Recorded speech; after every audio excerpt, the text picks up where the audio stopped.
There was an old village legend when I was a kid. Every ghost festival, evil spirits would disguise themselves as humans. Once spotted, they could break into houses to harm people. One evening, I heard noises coming from the yard gate. I hurried over to check it out. An elderly white-haired lady stood right outside the gate. She held a tattered bowl in her hand. She looked utterly miserable. "Ma'am, who are you looking for?" The old lady heard me call out to her. Her eyes slowly rolled around. Then she fixed her gaze on me. "Kid, is your grandpa named Liu Kui?" Her voice sounded dull and heavy. It felt gloomy and eerie. I nodded my head gently. The old lady cracked a cold smile, showing her pale, creepy teeth. "That's right then. Your grandpa pitied me. He told me to come get half a bowl of raw rice. Make sure it's totally uncooked rice. Don't get the wrong one." When she said raw rice, her eyes widened sharply. Her tone turned icy cold. It was terrifying to look at. "It's Ghost Festival today, I can't help you." Right after I spoke, the smile on her face froze instantly. She stared at me with a dark look.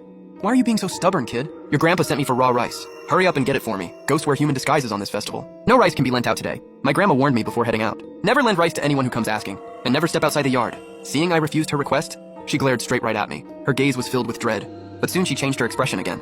She begged me in a pitiful voice. "Kid, I haven't eaten for 3 days. I'm starving. Please have mercy and save me." She shed tears while speaking. Her sobs sounded utterly miserable, yet her face was still wearing a grin. Elders in the village once said, "Ghosts are incapable of crying. They can never make sad facial expressions, even if they sound heartbroken. They always keep smiling." Cold chills ran down my entire back. I was totally freaked out. A real ghost had really shown up. "Please stop crying, ma'am. I'll go get you the rice right now." Grandma told me beforehand. If I run into ghosts, I must stay calm. Never let them find out that I've seen through their disguise. She grinned widely the second I agreed. "Good kid, go get it quickly. Remember, only raw rice will do." I nodded in response. Then I rushed toward the east room. I jumped straight out through the window. I ran down the path toward the village chief's house. They were building a new house there today. My grandparents went over to help out. I sprinted as fast as I could. I kept feeling like she was chasing me closely. I finally made it there after running a long way. My grandpa stared at me in shock. Then he asked me worriedly, "Little Buffalo, what on earth happened to you?" I glanced down at my pants. They were covered all over with dirt.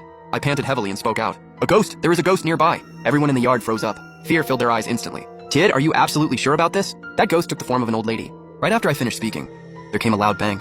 The village chief's wife trembled badly, dropping the metal basin right onto the ground. It was still filled with steaming pig blood. Blood spilled all over the ground. The village chief frowned angrily.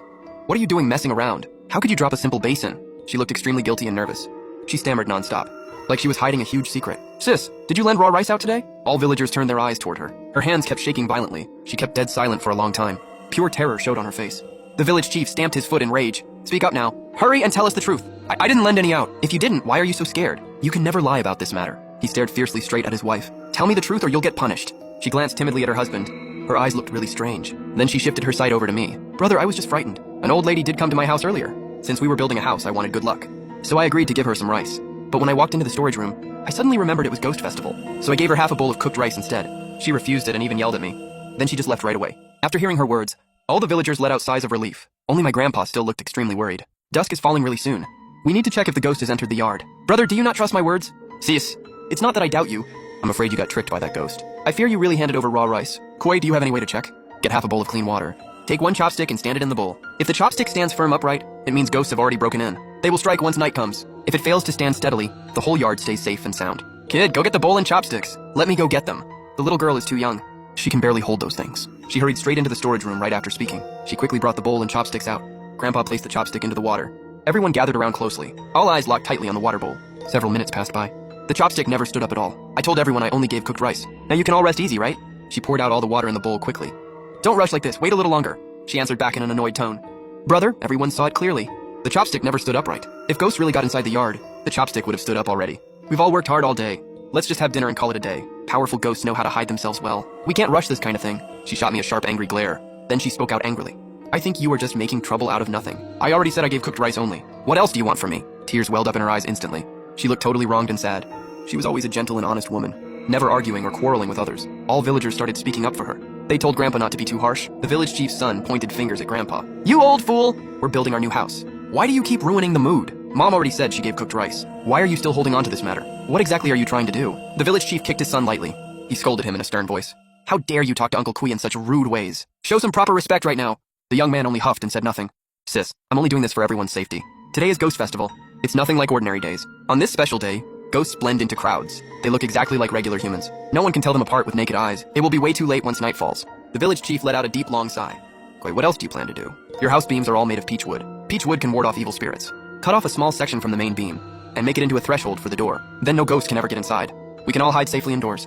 And wait till sunrise for safety. Are you out of your mind, old man? I truly think you've lost your senses." House beams are just like people's spines. Removing beams equals breaking our spines. Do you want our whole family to live in misfortune? What evil intentions are you hiding? Dad, he is just here to pick a fight. Let's drive him away right now. Shut your mouth instantly. Koi, this method is totally unreasonable. How can we casually remove main house beams? Chief, darkness is closing in fast. We are running completely out of time. Which matters more, lives or house beams? The village chief also lost his temper fully. You can't even confirm ghosts are inside. Why insist on cutting the beams down? I believe you are just holding a grudge. I froze there for a short moment. What? What grudge could I possibly hold?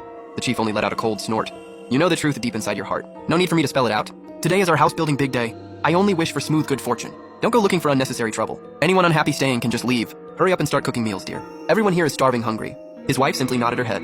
She took other women into the storage room. The chief leaned against the wall smoking tobacco. Villagers gathered in small groups chatting casually, leaving my grandpa sitting all alone aside. Grandma spoke to him with slight blame. Old man, just stop talking so much. Offending the village chief. We will never live peaceful lives. My right eye has been twitching nonstop. I truly believe ghosts have already snuck in. They are just waiting for dark night. You have no real proof at all. Stop scaring everyone for no reason. Honey, go get another bowl of water. And bring one more chopstick too. Make sure the chief's wife never notices. I need to check this once again. Grandma let out a helpless sigh. Fine then. I'll go get those things now. She quickly brought them over soon after. Grandpa found a quiet empty corner and stuck the chopstick into the water bowl. Several minutes passed slowly.